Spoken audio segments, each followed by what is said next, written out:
السلام عليكم.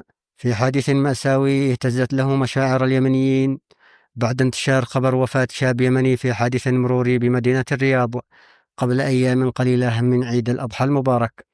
الشاب الذي كان يعمل سائق توصيل على دراجة نارية أصيب إصابة بالغة في حادث مروع، نقل على إثره إلى المستشفى لكنه فارق الحياة متأثرا بجراحه.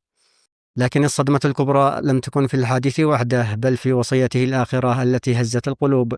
فقد طلب من أصدقائه وعائلته وهو على سرير المستشفى ألا يخبروا والدته بوفاته إلا بعد العيد، وصية تختصر كل معاني البر.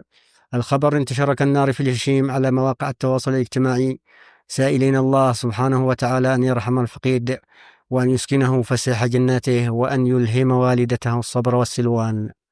شكرا لكم.